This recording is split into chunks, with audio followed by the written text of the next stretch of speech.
You are listening to the Horse Radio Network, part of the Equine Network family. What a beautiful day for horses in the morning. You are listening to the #1 horse podcast in the world. Here is your entertaining look at the horse world and the people in it.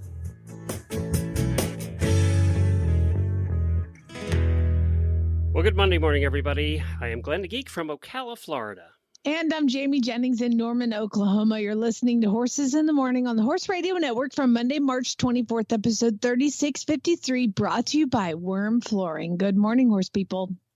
You have found Horses in the Morning on a Monday. You're in for an amazing horsey week of laughter, learning, and fun with Glenn and Jamie.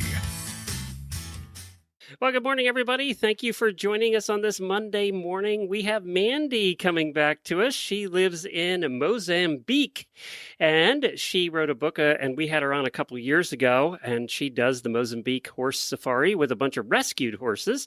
So she's going to be on to kind of give us an update on what's going on over there. Plus, we have some of your equestrian first world problems, and Jamie's going to update us on a couple of training horses that she has. We'll do a quick post show for you as for the auditors as well.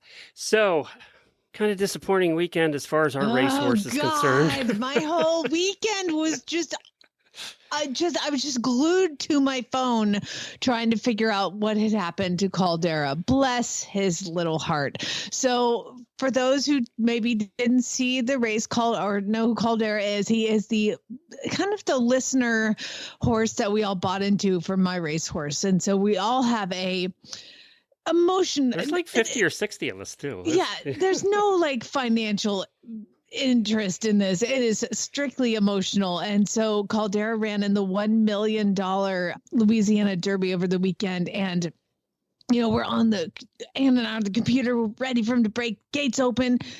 And he just hits the ground. I mean, he just stumbled coming out, hit the dirt coming, and he was kind of like the last to load. And I feel like he wasn't quite ready when they opened the gates, but that's just me being emotional, probably. So open the gates, he stumbles, hits the ground, and then jumps up and then races and takes off. And the horses on both sides just kind of like squish him in the middle, like sandwich him, and then run off. And then he kind of bolts, looks like he bolts a little bit, and then he kind of settles, and then around the far turn, you can see that his rider is looking behind him, and just slowly pulling him up. So the whole time I'm like, oh my God, did he hurt himself? Did he do a tendon? Did he break his leg? Did he do something?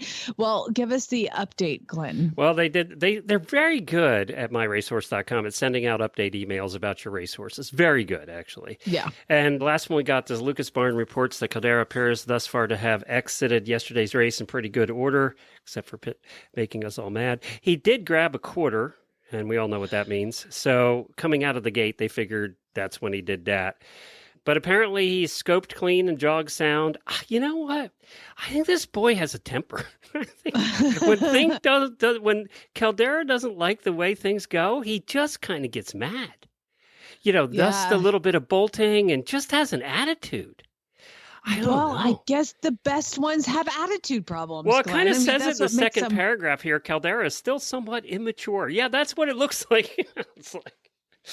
Yeah, so, the horse is immature mentally, and the rough start was more than he could overcome, more than he wanted to overcome. I think. He just gets all pissy. It's like, but then he's only 3, and you know, I look at James, Jennifer's new horse out here. He gets pissy too. I mean, it's just, you know, and it's just some horses are like, I'm gonna run you all down. And Caldera doesn't seem to be that kind. He's kind of like, I can do it, but I don't want to. Yeah, not today. Not today. I fell. I'm done. It's like, you made me continue. Maybe I'm really he did it on glad purpose. They did pull him up, thoe. Maybe he tripped on purpose coming out of the thing. He's like, well, I don't feel like running today. Yeah, I'm sure that's how. No, I think the good news is he's going to be fine. I just thought, oh God, like as soon as they started pulling him up, you could see the jock kind of looking behind him, and I was like, why isn't he riding? I mean, I'm basically in 2 Point galloping the horse on my office chair because I watched it on my computer and it was like, go. I was like, what is he doing? Why is it jumping? Oh God, he's pulling him up. Oh no, he's pulling him up. Why is he pulling? You guys should understand. Like I tell Chad, if you think it's hard to be around me, you should try being me. It is like way harder. You know what's funny? I don't even know who won the race. That's how much I don't care. I know. I feel the same way. So I kind of don't think we're going to be seeing our horse in the Kentucky Derby. Well, it's a damn good thing I bought a bunch of other My Racehorse horses so we can have it. No, I mean, I can't imagine that they're going to have him ready by May, the first weekend in May.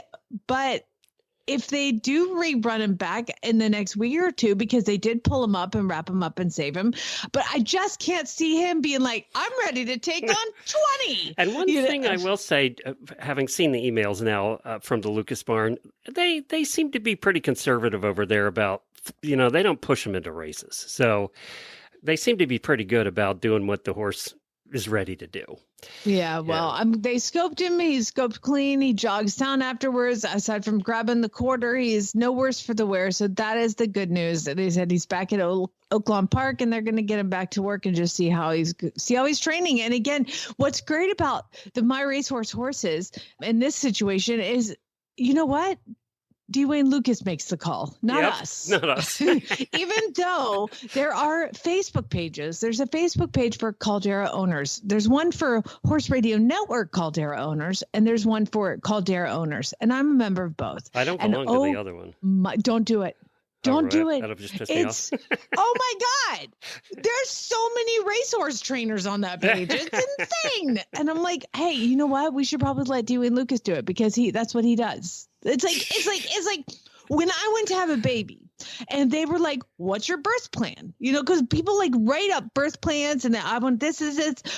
And she goes, do you have your birth plan? Because they say, bring it with you to the hospital. And I was like, you're my birth plan. Yeah, I'm going to the hospital. You're in charge. You do this all the time. I don't do this all the time. I've never done this. Why would you ask my opinion? I don't want any opinion at all because you're the person who does this all the time. So I'm going to go with Dwayne Lucas. You have our birth plan. You're in charge. You tell me when to breathe and when to push. Okay, you got this one, brother. You got it. I'll do what you tell me. That's funny.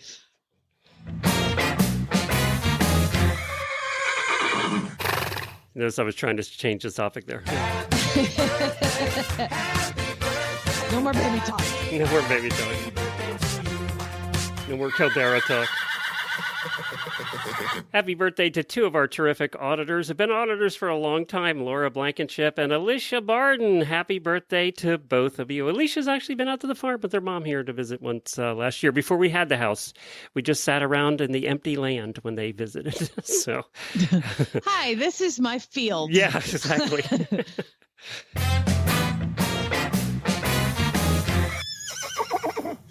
Well, I got to give a daily Winnie to, let's go with Farm Boy and Anna, because they are really helping me a lot with these horses. So I've got a couple horses in training and they're supposed to be race horses, but due to lots of circumstances, these are 2-year-old race horses that came to me fairly unhandled, like not handled, like not handled.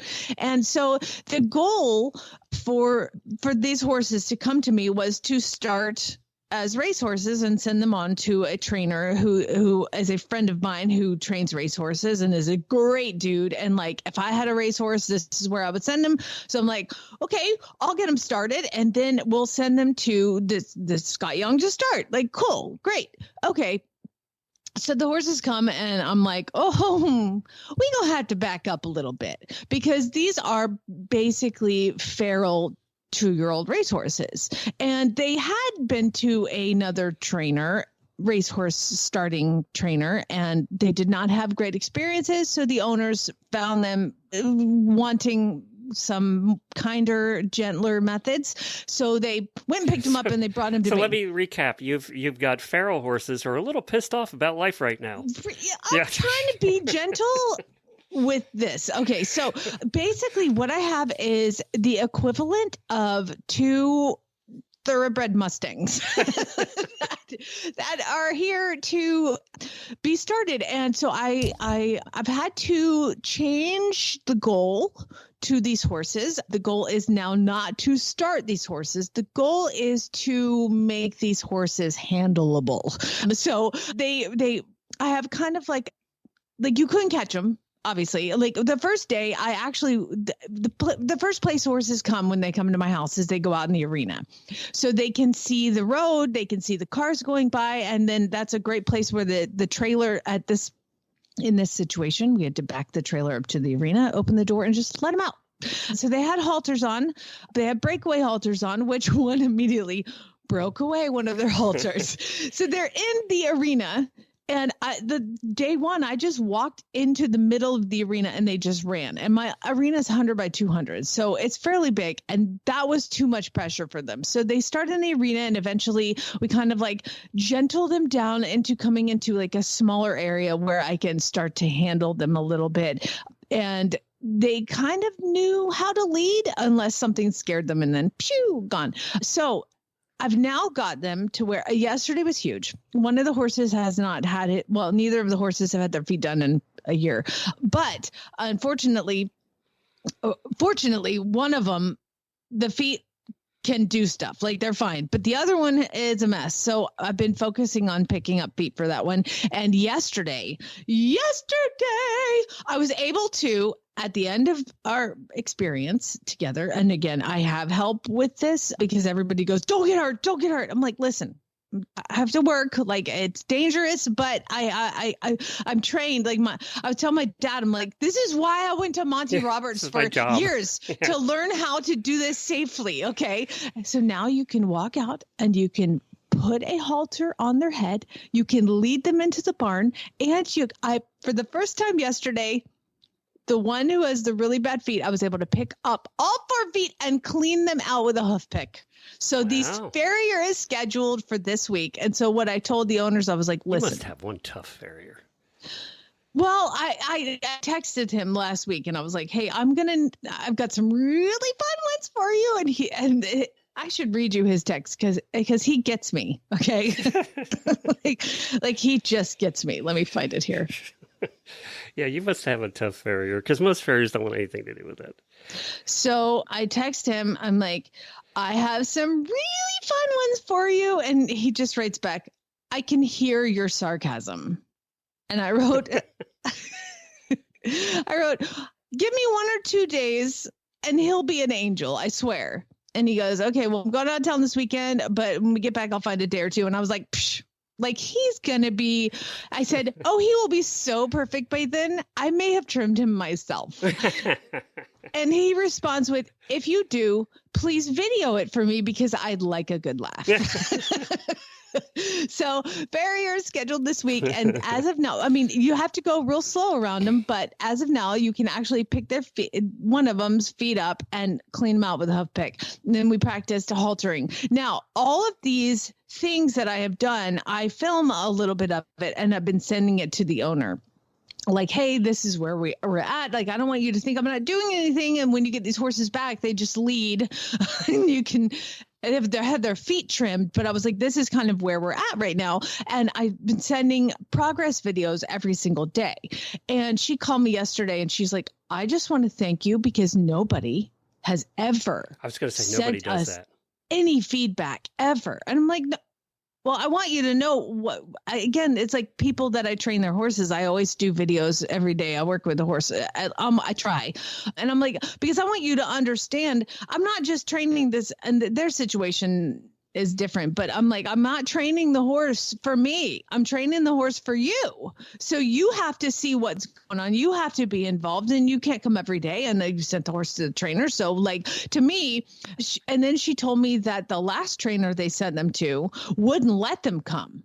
Okay. Let me just give you guys all listening.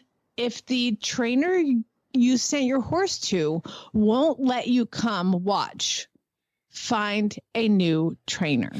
And there's your lesson of the day. There's your lesson of the day. Life lesson number 412. Please do not send your horse to a trainer that won't let you watch the horses or come visit the horses, like at all. I mean, that's how they just popped in for a visit one day, and that's where when they discovered some things that may not have been the best options for these horses. So please always be involved when you send your horse to a trainer. There's your lesson for the day. And today we are going to continue our efforts to get these horses feet done and walk up to them and halter them. They even graduated to the grass paddock. So I mean, sure by the day after you get the feet done, you'll be riding them around, on a trail.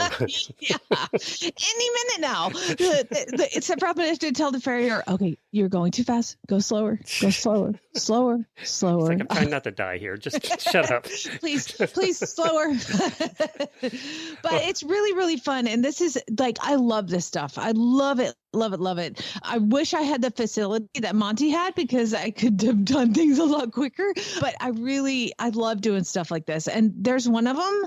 I love him. I love him so much. On that note. She told me, anyone you want to keep, you can just keep. And I'm like, on that note, you know what? If spring is coming, and obviously it's mud season, but it's also the time that you find that your trailer roof has a leak in it. And you got to get up there. You got to figure out where it's leaking. Well, you can avoid all of that by getting your trailer roof done by WERM Flooring. Leaky roofs are a very common problem in horse trailers and RVs. They have joints, they have seams, all of that stuff. We'll put some revolutionary silicone-based coating on your trailer on the roof, and you won't have to worry about that ever again. It seals your roof and stops leaks before they start. It reflects back also 90% of those UV rays, keeping your trailer or barn up to 60 degrees cooler on a blistery day. So, ditch the duct tape and buckets and invest in a long-lasting peace of mind with Seal and Chill. It's applied by pros for a flawless finish, and it's only $7.50 a square foot. That's a cooler, drier, happier trailer or RV. So head on over to WERM Flooring. That's WERMflooring.com to find a dealer near you. Hey, I have a couple stories out of Ocala here. So this is terrifying. Saw this one on Facebook. There's a trail around here. There's a lot of trails in Ocala. You can trail ride forever here. And one of them is called Bar Hammock, and we've been there. Well, 6 horses with riders were out on one of the many trails over there at Bar Hammock, and they got tangled into one of the very large hornets' nests. Oh, no. Well, the hornets won. And apparently the Alachua County Fire Rescue, the police department, also professional staff, and some volunteers were called out because a lot of the 6 lost their mounts, and they just took off. Oh, there's so many trails. The horses all went different directions. And one of the riders was transported to the hospital while others were being treated on site for bee stings. 4 of the horses were caught and able to be ridden out, with one being let out and being very traumatized, obviously. So they had all kinds of rescue people out there, and multiple people at the park jumped in to help find the loose horses, because that's a large place, and the horses just get on the trails and go. But this is one of the things I do worry about when we go out in the trails here, because you hear about this occasionally. I don't know if this is just a Florida thing. I don't think it's just a Florida thing. But when you run into, and what they are the ground hornets. They're the ones that live in the ground. So, it's not like you're seeing a big nest above your head, right? And the ground hornets, I think, are the worst ones. So, fun experience I had with bees is I had one barn and facility I was at that had, I just had to tie the horses to the fence to eat. And like they had buckets, and they'd eat their grain tied to the fence. So like at the first one, second one, third one, fourth one, and fifth one, and they're all tied up to the fence. And the one on the far right by himself starts freaking out. I'm like, what is he doing? He's freaking out. And then I see the second one next to him, and they're probably 20 feet away. And then he starts freaking out. Like, what are they doing? And then the third one starts freaking out. And I was like, oh my God, what are they doing? And so I run up to the first one, and I realize he's covered in bees. Ooh. But he's tied to the fence. And so I reach up, and this is before they sold breakaway halters, right? So I reach up and I unclip the lead rope from the halter, and my right hand, as I'm unclipping it, gets covered in bees, and I just start getting stung. So I get him unclipped. I run to the second one. I get him unclipped, and I'm just taking it. And then I run to the third one. I get him unclipped. The fourth and fifth one, because they're 20, 40 feet down further, aren't even bothered at all. And it was a ground nest of yellow jackets. And my right hand swelled up so bad. I mean, it was 10 times its normal size. So I then had to drive myself to the hospital, and I had a stick shift. And I remember trying to shift gears in my truck, and I was like, my hand was like giant. And so I had to go to the hospital, and they had to give me all this like injections and stuff to get all the swelling and all that down. And yes, bees are just the worst. And the horses just take off. I mean, they're just gone. And then the two in the end are like, what are you guys doing? Like, there's food in here. So I had to get everybody taken care of before I could then drive myself to the hospital, because horses, when bees stick, like in this situation, they don't stick around. They don't care about you. Bye. They got to go. What do you do with the horses that have a ton of these things? Is it just Benadryl, something like that? We ended up having to, I had to go home, and I called the vet, and the vet came to the barn while I was in the back. And so the other people had to like yard them and catch them. And I think they had to give them some sort of antihistamine. Yeah. Just to make them not have their skin crawl. But yeah, I mean, it was those bees situation is just the worst. Well, the worst. Can you imagine if I'm out there with Jennifer and I'm out there with Scooter in the cart and that happens? Scooter bolts anyway. I'd be gone forever. You'd never find me. You'd be sending helicopters on the ground, out. And he would be gone. Yeah, he'd be gone. You'd be laying in a pile of bees. Yeah, that's where I'd be. He would leave me there too. Well, and a happier note here in Ocala, Team USA secured the first ever, this is a big deal, Longines League of Nations victory in show jumping here at the World Equestrian Center over the weekend. Apparently the place was packed. This is the first time we have won. 10 teams competed in several rounds. Of course, show jumping is huge here in Florida in the wintertime. Worldwide, they come in to Wellington and now to Ocala. And on what happened was it came down to the final ride, and we ended up winning by 1 point, and it was McLean Ward that sealed the double clear. Of course it was. Aboard his Dutch warm blood. And yeah, so Lily Keenan, Laura Kraut, and Aaron Vale actually lives here in Ocala. They were the members of the team, and they beat Germany by 1 point. Apparently, it was very exciting. The place went nuts. And of course, it's the setting with the hotel in the background and all very fancy, So, and then Belgium came in third. That puts us, there's several of these rides throughout the year for the League of Nations, and that puts us, I think, in fourth place now. Germany's in the lead. But it was a pretty big deal that we won at home, and apparently the place just went crazy. So congratulations to Team USA. We don't cover sports a lot like that, but it was a big deal here in Ocala. So now we're going to go to our guest. Her name is Mandy, and she's the author Retzlaff, and she's the author of 104 Horses. And for long-time listeners, you'll remember back in 2023, we had her on. And what happened was Civil War came to Mozambique where she lived, and a lot of people just bugged out. When there's Civil War in your area, you leave because it's never good for the people that live there. And they left their horses. Well, she was there, and when things settled down a little, she took it as her mission to collect these horses that were just deserted, and she brought them in, and that's where the title comes in. So, and she went and gathered all these horses up, and with these horses, she now runs a safari. She keeps them, happy and fed.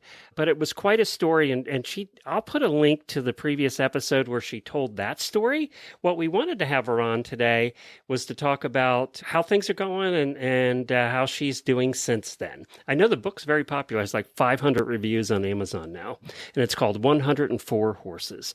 So let's get Mandy on and get an update from Africa.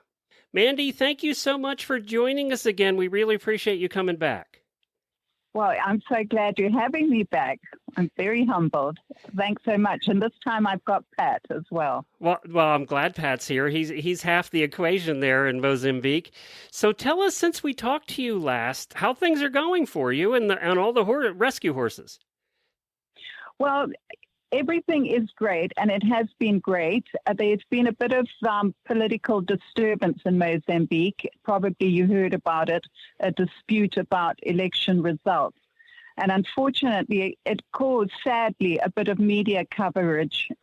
There was a bit of a travel warning, but a long way from us in Vilanculo. So we would just love to get the record straight that Mozambique really is one of the safest countries you could come to, and really one of the most beautiful. So it has been a little bit hard in the last couple of months. I did see that, and I was wondering how it affected you. And it wasn't quite the civil wars that you had in the past that caused all this in the first place, right? No, nothing like that, but definitely disgruntled sort of population about the election results. But it's resolved, and it seems that the two disputing parties have actually connected and sort of resolved it. So I think that's a big relief for most Mozambicans. But nothing like the Zimbabwean situation. I got to ask you, living in it's hard for me to ask that now, living in the United States, because who knows? But is it difficult? Do you always have that over your head? Because you've been through some very difficult times. Is that always over your head? Are you always, prepared for that again? Or, I'm saying that from the United States, where it's interesting now too. So it's like. No, not really. I think it's just Patrick and our destiny has been a little bit of conflict. But no, Mozambique is really a stable country. It really is. What has happened, it's just sort of people that are protesting against, the government, but nothing serious at all. But it unfortunately it was a big blow to tourism, because the embassies obviously covered it as a travel warning. Well, how are the horses doing? Well, they are wonderful. They really are. And here's Pat to tell you a little bit more about it, because some of those original old horses have had their babies. So we've been doing lots of training. And I think that's a wonderful thing that, people who have met sort of lady or characters from the book, and then they meet their offspring as well, which is, it's wonderful. Well, hi, Pat. Thanks for being on with us today. Well, Pat's going to come now. Okay. He's just chasing a dog that has got itself stuck. We're surrounded by animals here. There's horses and dogs and cats and all sorts of things. But he's here now. He's back. He's all right, back good. From the rescue. Okay. Yes. Well, Pat, thanks for hopping in today. Hi, and thank you very much. Yeah, just to reiterate what Mandy said, that I think Mozambique got a lot of negative coverage, and it's absolutely flattened, really, the tourist industry. And hopefully we'll get out of it now. As I say, as Mandy said, it's very, very safe here. I've lived in 4 countries in Africa, and Mozambique is by far the safest. Well, Pat, but anyway, the horses, yes. Yeah, she said that you were having babies. We had foals over the past couple of years, and they're actually pretty mature now, 2 or 3 years old, 4 years old. And we've started training them, which is great fun. And we did it in order to try and get some sort of continuation. As Mandy said, people who knew one horse can now, obviously they're dying of old age, a lot of them have already, as a sort of a continuation. Sorry about the dog noises. It's all right. We love dog noises. Yes. They're our favorites. It's totally fine. So now, Pat, we think when over here, we think going on a safari, in Africa, is completely different than what you experience going out with you guys, because you're very coastal. Yes, we're very coastal, but we actually operate in a national park. It's protected area. We have horses on the island within the national park. There is game on the island, and there's actually a national park with game very close by. But the big thing here is the coasts and the beaches. It's so beautiful. We're obviously tropical and in a big bay, and we have wonderful scenery here. That's the big thing. So we are in a national park. Can people combine both so they get to ride on your beautiful beaches? And by the way, if you go to MozambiqueHorseSafari.com, you can see pictures of the absolutely gorgeous beaches. Can they combine that also with then the riding in to see the game? Well, they see game when they ride on the island. We have horses on the island. But 90% of the people who come to us do it as a combined trip, like you're talking about. But they normally they will do their riding with game in places like Botswana and Namibia, maybe, in South Africa. And, East Africa as well. And then they come here afterwards as also the riding, but a beach holiday rather. But they do see a bit of game here. And obviously, we have wonderful bird life as well. So what kind of game do you have nearby? Well, nearby, we actually have quite a bit of game, but on the island where you ride, it's just small antelope. Okay. We don't have the big predators. Very close by, the national park has everything except elephant and the predators. But they do have zebra, eland, all the rest. Well, that's very cool. But we're in between two absolutely wonderful national parks, Gorongosa. And to tell you a bit about Gorongosa, an American guy, his name is Greg Carr, came out here years ago and saw the park. Now, you must remember that all the game was annihilated during the Civil War here. But he's put a lot of money to restore this park, and it is absolutely incredible. It's the tiny tip of the Rift Valley, so you can imagine how wonderful it is. It's like a Jurassic Park. And they've introduced a lot of game back, and then we have Zanabi.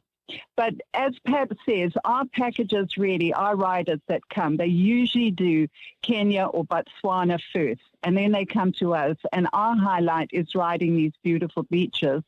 And then, of course, we've got 8 horses on Benguera. And I can't tell you how beautiful the Bazaruta archipelago is. They call it the fingerprint of God. And a lot of people say, we just had no idea Mozambique was like this because it's had a pretty bad rap, Civil War, et cetera. So for us, it is a paradise. A paradise lost sometimes. Mandy, what do you feed the horses? Do you have hay like we do? What are you feeding them? Well, I'm going to give that to Pat Okay. because he spends a lot of his time sorting out the feeding. So, the grains, the hard foods come from about 500-600 kilometers to the north of us where they grow maize. So we get the bran and stuff, the byproducts, but we have to ship that a long way. And then grass, we have no livestock here. The local people don't have livestock except a few goats. There's no competition. So we actually cut. We employ about 30 women, local women, and they cut grass and bring it in to us.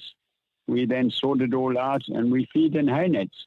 So that's how we do it. Oh, wow. Okay. I was wondering how you did it. Beautiful grass. And do you have veterinary care, or is that something you guys do yourself?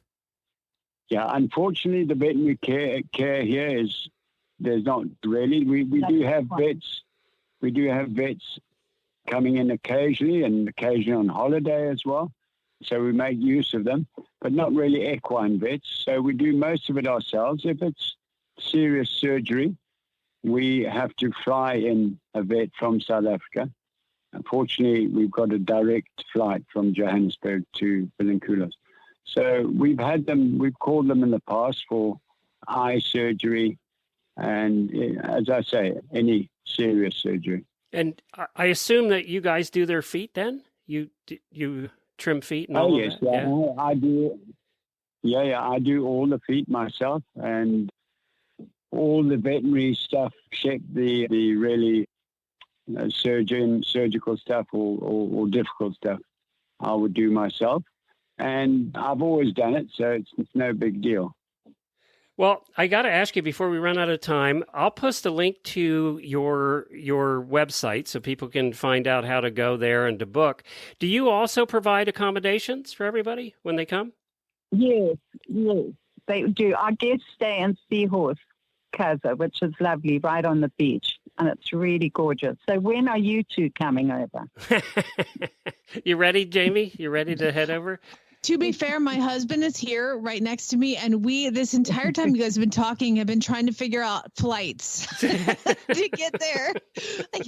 So if people are going to fly, that was my question. How do I get there? It's an easy trip. And do you know, we have just had the most wonderful guest, Janice Mendelson, who's come in from an American agency. She's 82 years old. She's just left us. So she did 4 nights, 5 days with us. And now she has headed off to the Kruger National Park to do, a big animal safari. And it's an easy flight. She was from Chicago, but we have a lot of American guests. And if you get to Joburg, then it's only an hour and a bit, hour and a half flight, Joburg, Vilanculo. So you fly straight into us. And we're 10 minutes from the airport. Oh, wow. But it's sandy roads, lots of palm trees, beautiful beaches, and it's very uncommercialized. The horses, as much work as you talk about doing yourself, the horses on your photographs, you can see all of this on your website, which is MozambiqueHorseSafari.com. The horses are such good flesh. They look amazing. It's just absolutely gorgeous to see these horses walking around in these turquoise seas and the sun. It's just, oh my gosh, the things that dream vacations are made of. And I'm so sorry that you have struggled so much with the politics of the world when all you're trying to do is just ride some ponies in the beach. And I get it. I love it. It seems our destiny.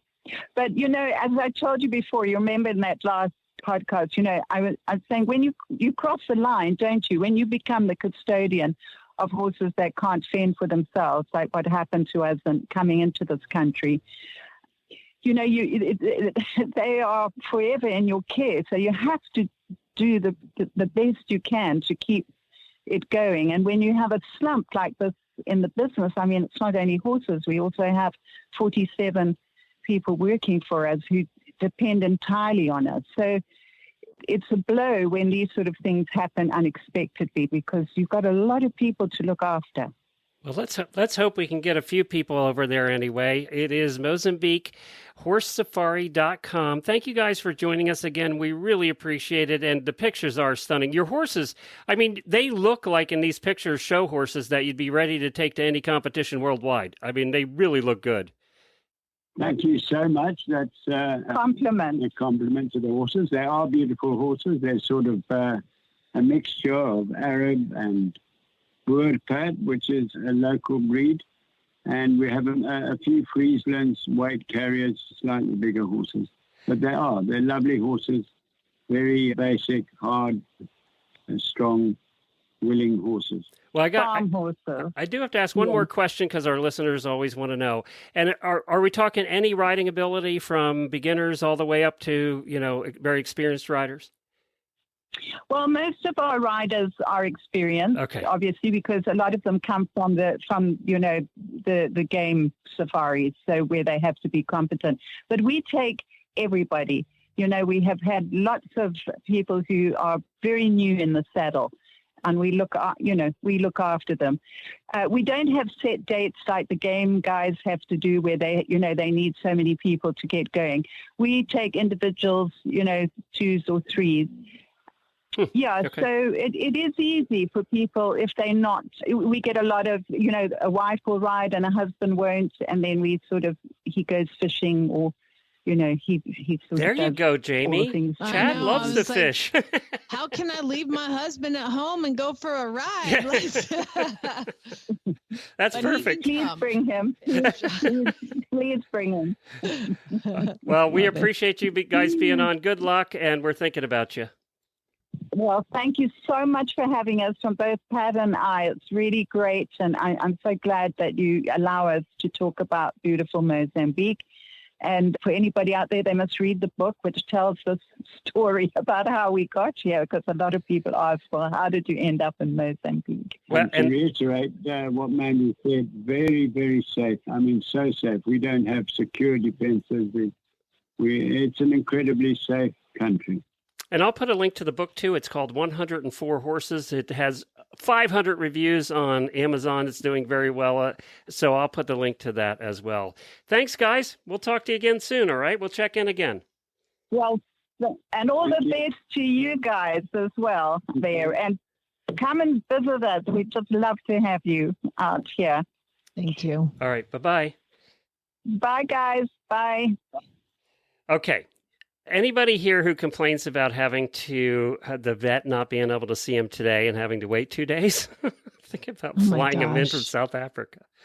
Wow. What challenging life. And it's so heartbreaking to hear that tourism isn't great right now because of nothing in their control. It's just they hire 40 people full time. Amazing.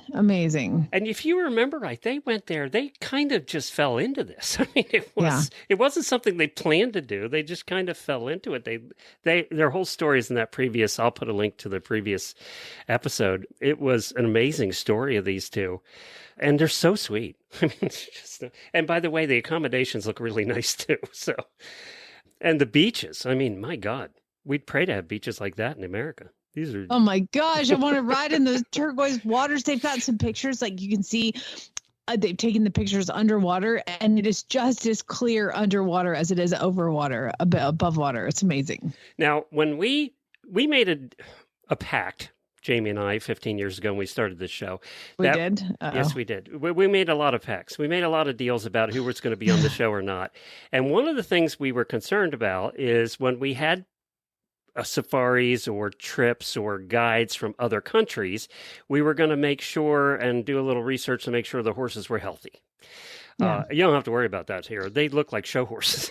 They do. And I mean, there's certain, like, there's so many places. Like I actually kind of have, like, in my own mind, I'm like, whenever I go to another country, I'm not going to ride horses because I rode horses in Jamaica and it crushed my soul. And what I did in Jamaica was I was like, okay, well, they drop you off at this place and the bus leaves. So you're stuck. So I made my goal riding that horse in Jamaica. I cantered ahead and let it eat until everybody caught up. And I was like, the best I could do is let this sucker eat some food. And I was like, I can't do that again. And I'm not wanting to ride in other countries, third world kind of countries like that. And this is not a problem at this place. No. I mean, and they're all rescues too, like incredible. Well, we're glad that they could join us again. You know, when it comes to equine health, Cosequin Joint Health Supplement doesn't just enter the arena, they built it. World-renowned riders like Philip Dutton, Will Coleman, and Julie Goodnight trust Cosequin for their horses. The high-quality, scientifically researched ingredients found in Cosequin products support joint, digestive, hoof, and immune health, which are the areas most impacted by performance horses. Top riders give their horses the best, and that's why, when performance matters, they choose Cosequin. With over 30 years behind Cosequin name, you can rely on Cosequin products for when performance matters. To learn more, visit cosequin.com. I have something for you here. You know, we had Devin on. Everybody loves Devin. Devin does very well with our focus group. And of course, we're talking about Devin out west, who does a bunch of videos and really has a very fun personality. And we love having her on. Well, she did a little segment, and I'm bringing this up because James we still can't figure out why he drinks certain water and doesn't drink certain water. And I watched him. I love this one. I watched him the other day, and he has 2 buckets. He would sip one bucket, sip the other bucket, sip, like 2 little tiny sips, back and forth, back and forth, back and forth. And then he settled on a bucket. And it's like, it's the same water. It's the same buckets. I don't get it. But apparently one bucket tasted better than the other. And when he starts a bucket, he will not touch the other bucket. The bucket was empty. He was banging on his stall for new water in that bucket, and he would not drink the other bucket. What happens if you took the full bucket and poured it into the empty bucket? He won't drink it. He needs new water? Yeah. I don't get God. it. I don't get it. He's very strange. Apparently, these Kentucky mountain saddle horses are very picky about certain things. He has a little bit of OCD going on for sure. Then this Devin video is perfect. Perfect. Oh, wait a minute. I got to start the sound again. More water. If you don't drink enough water, it's going to cause a lot of problems. Probably going to colic. That's going to be super expensive. Bad for you. Bad for me. I just need you to drink more water. But I just don't like it. You don't like what? I don't like the water. You've been drinking that same water for years. Yeah, but I've just decided I don't like it now. Now I don't like it. It's something, vibes are off. The vibes are off at the stock tank. You've just now decided you don't like the water, so you stopped drinking water because the vibes are off. Okay, that tracks. What if I told you I'll replace it with artisanal water? Fresh spring water. It'll be fancy water for you. That would go nicely with the hay you bought me that you told me was spun from gold. Yeah. And that was the truth. And that's because you just stopped eating the hay that you've been eating for years too, all of a sudden. Remember that? That was a fun day. So, fancy water. It's fancy. Just go ahead and drink it. I do like expensive things. Me too, obviously. That's why I have you. But if you'll just drink more water, then it's fancy. It's not from the well. A well? Gross. Yeah, no, I would never give you well water. It's fancy, sparkling mineral water. I need you to not call it, because I haven't talked to the vet in a while, and I'm sure she's wondering if we're all right. I'd rather just send her a Christmas card than have to call on your behalf. Well, because I like special treatment, I will drink the fancy water that you got me. Can I see proof of purchase? She's so clever with those. My favorite ones are the ones where she's talking to the horses and they're talking back. So very good. So that's Devin. Devin out west is where you can find her on all the social media platforms. She's terrific. And she was on the show last week. If you missed it, you want to go catch up on that as well. Let's take a little break and come back with some equestrian first world problems.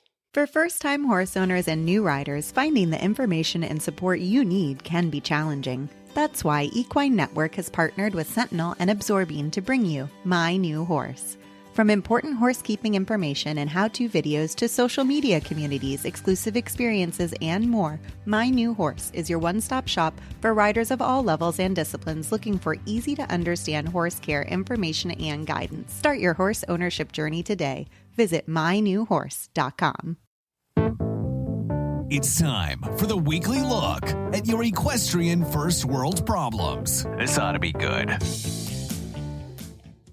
That's right. It's a time where you get to share with everybody your equestrian first world problems. Devin out west, pretty much her entire channel is dedicated to all of the equestrian first world problems. Now, this whole idea is basically on Sunday or Monday morning, for those not paying attention, we put up a post on the Horses in the Morning Auditor Facebook page, and then we allow listeners to, it's cathartic. It gives back. It allows them to share their problems. And so if you want to participate in this, you have to become an auditor.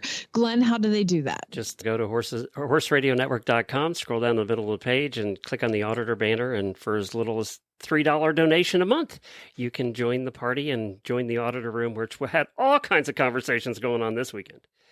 Well, let's start with Hillary. Now, what's great is my husband is in here, so he's going to hear a lot of these and realize I'm not the only one that it lives like this. She said, I went to 2 tax stores yesterday and I only spent $70. Well, I didn't really need anything, and my husband was with me. So now he's going to think this is a totally appropriate amount to spend at 2 tax stores. We have this thing. I love buying plants for the yard and things because I do like doing gardening. Oh, you're that guy? I'm that guy. So years ago when we first moved here, I wanted to, have flowers and stuff. So I went to the store and spent like $200, and I came home and told her it was $75. And now it's become the joke that anytime I buy plants, it's only $75. So I'm sticking with it. It's $75. See, but you messed up. You messed up because you need to be honest with your spouse, Glenn. You need to come clean on all of this. And so what you should have done, you know where I'm going with this. How much did you spend on the plants? $600. You spent $600 on plants? I'm just kidding. It was only $200. And then you're honest. I'll stick with my $75. It seems to work. As long as the number checks out at the end, because then she's going to look at the credit card statement and she's going to be like, you spent $200. You lied to me. Turns out you didn't lie. You just were making a joke. So as long as the end result is fine, it doesn't matter what package it comes in. Just unwrap the package however you want to. And then inside the box is the actual price. See, I'm so good. People should come to me for marriage counseling. Jamie, he's sitting right there. I know, but he is not new to this. I can't trick him anymore. I mean, I still do it, and he still falls for it every single time. But I mean, now he's like, oh, you got me again. Now, Carrie, again, good with my husband sitting here. Just say hello so everybody can hear you. I'm not here. Oh. Okay. Carrie says, I was driving in the car with my significant other and we passed a tack store. And he said, we're not stopping today. And I said, without thinking, I don't really need anything right now. What was I thinking? I just rookie mistake. Shelly says, when you missed the annual ride at your beach with your barn because you had to go car shopping, it was beater car shopping too. So it wasn't even nice car shopping. That sucks. Hannah says, when you give your horse a trace clip, your non-horsey husband sees him and his first reaction is, why would you leave him like that? It's funny when you have new people over too. We had company yesterday stop by that are not horse people, and Scooter has a trace clip, and they're like, "Why'd you do it that? That was just so weird." It's like when I was in Arizona and I had to trace clip everything because it's just so hot there in the winter, and I trace clipped everything. And this car stopped by on the side of the road. I guess my tack up area is kind of by the road there, and they pulled over and they got out. They were like, "Hey, we got a question. What kind of horses are those? I ain't never seen horses like that." They do look different. It does look different. It's a hair. It's not a breed. Like if you groom a poodle, kind of same thing. Yeah. But Christy says, we went to a horse camping seminar and now I have to buy all of the things necessary for horse camping. Yeah, that's a whole nother thing. Now, this is funny. I was wondering, remember we discussed this on the show last week. Caitlin had posted about Taco Tuesday, the horse that she got from us. But she posted his name Taco Bell. And remember we were laughing about how I'm like, I know that's not his name, but that's really funny. That's a good name. Do you remember that? Yes, I do. Okay, so here's her equestrian first world problem this week. I posted my equestrian first world problem last week, and my phone auto-corrected Taco Tuesday to Taco Bell. I thought it was cute. Doesn't cost the same gastric upset, though, does it? Okay. Adrian says, my husband is going to be gone for a whole month for work, and he's going to leave me the old hay truck. But now I have no reason to ask my daddy to bring me hay because I'll be able to do it myself. How old do you have to be where do you stop asking daddy to bring you hay? I'm just jealous you have a daddy who would bring you hay. Most of the listeners too. Oh God, you guys are great. We'll do an abbreviated one because I know we're running out of time, but I want to thank everybody for submitting your equestrian first world problems. Don't forget Weird News is on Wednesday. So look through your news. And if you see anything that's super weird, email it to me, weirdnews@horseradionetwork.com.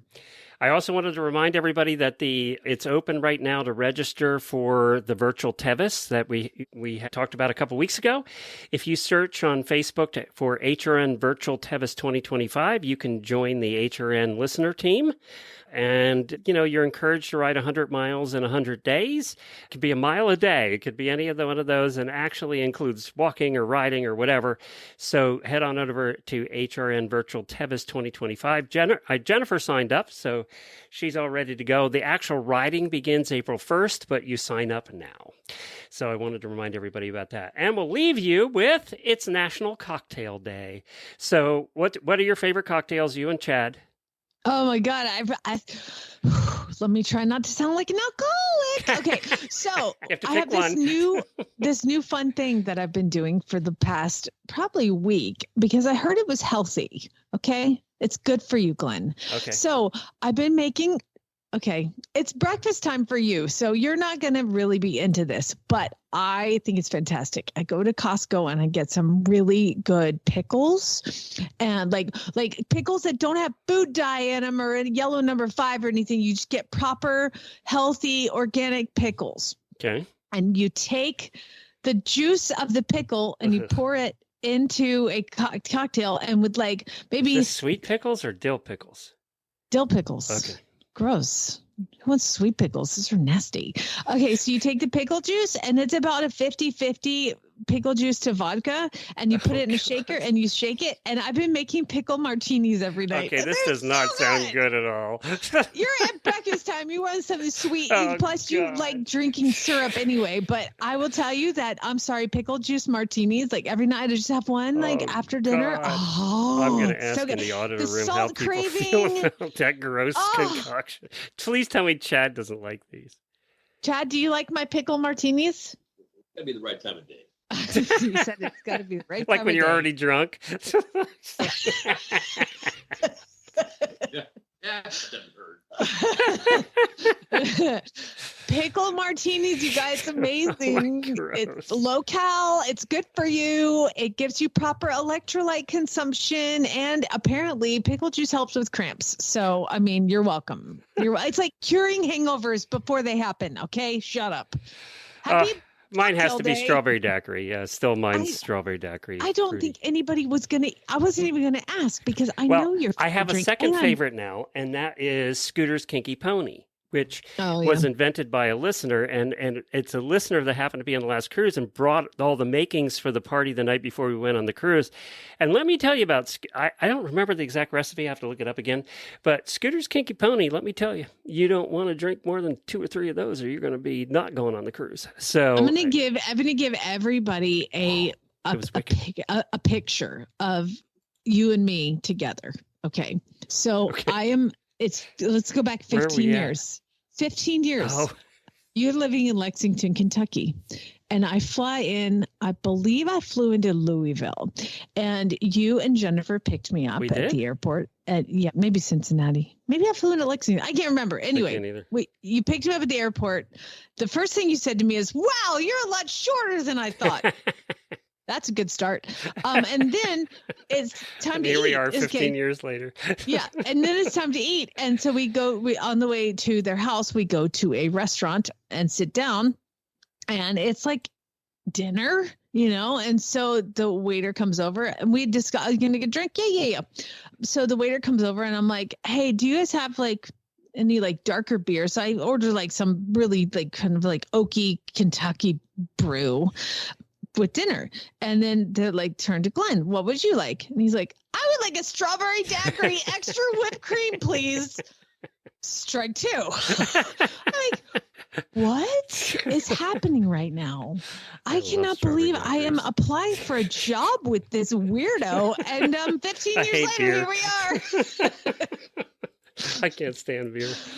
Oh, good times. Good times. I can do Chad's whiskey not laughing sours at and you. things too, but good strawberry daiquiri, nothing As better. long as there's some hummingbird nectar in it. That's you're right. Fine. That is exactly right. All right. Pickle martinis, you guys, it's amazing. But get good organic pickles without food dye in it. Love you. Hold Baby on. Miguel. Hold on, auditors. I have a story I found in Reddit. I want to see what you think. Oh, no. Reddit.